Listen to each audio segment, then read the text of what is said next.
Good morning everybody. So a lovely day outside today, Monday, start of a new week and start of a new month. So as we say in our house, rabbits and hares, first day of the month. I know there's lots of other things that people say, but I always remember when I was a wee girl, my grandpa saying to me, in the first of the month, rabbits and hares. So 1st of March, looking very spring-like, hopefully that's the weather turned a wee bit to be better than it has been. But certainly looking out the window just now, it looks as if it's a lovely sunny day, a good day to go out and get a wee bit of sun around about you, and always makes you feel a bit better.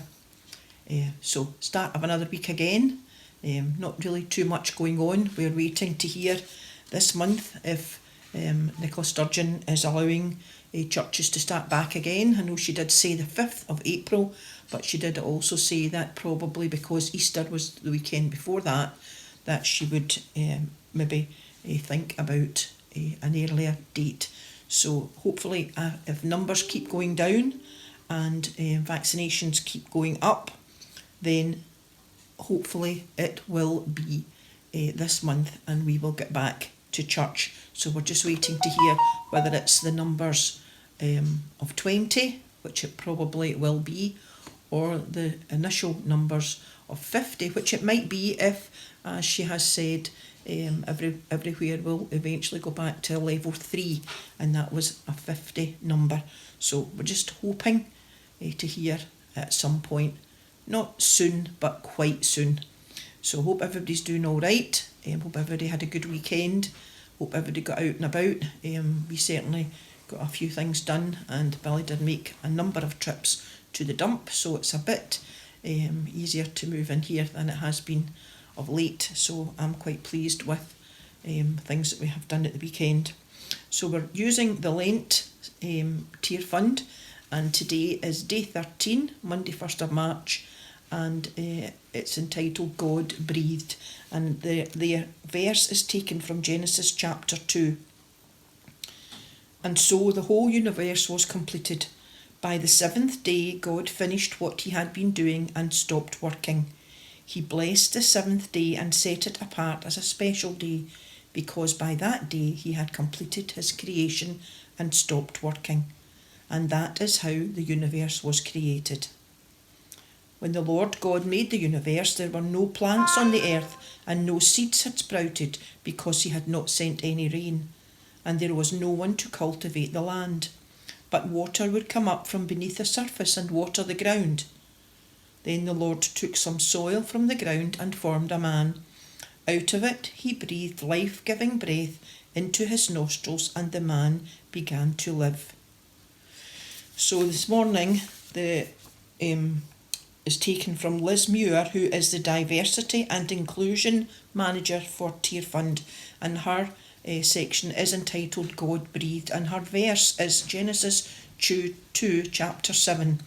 God formed man out of dirt and blew into his nostrils the breath of life. The man came alive, a living soul. And she says, breath, we take it for granted because it comes to us so easily, but without it, where would we be? I remember an encounter with my own breath whilst hiking in Los Angeles. When I reached the top of the hill, there was a vast open space, and it was just me. In the silence, I noticed a sign that said, breathe. I took a deep breath that emptied me of the cares that I was carrying and the busyness of the city below me. As I took that breath, I felt a peace fill me that I know only comes from God. I often take for granted the breath of life that makes me a living soul. In times of busyness and anguish, I often take myself back to that moment when my breath ran deep and I once again became a living soul. I invite you today to do the same. Dear God, thank you for the gift of breath. Help us create the time and space to breathe. In those moments, help us to experience depths of peace and heights of joy, knowing that the breath that you gave us sustains us. Amen. And I wanted to read you yesterday's wee verses because, of course, there's no message on a Sunday, but the verses from yesterday were from Psalm 118. The Lord has done it this very day. Let us rejoice today and be glad. And then Gordon Hugh says, this very day.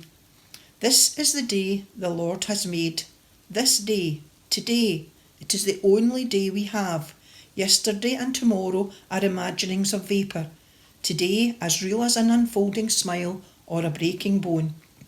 Whatever darkness this day brings, whatever radiance, whatever quaking or stillness, sorrow or astonishment, anxiety or boredom or delight, this is the day the Lord has made. I will rejoice and be glad in it. So, we'll continue with these readings for the rest of Lent. Have a good Monday, everybody. Any problems, let us know. If you need anything, let us know. Otherwise, we will see you tomorrow. Bye.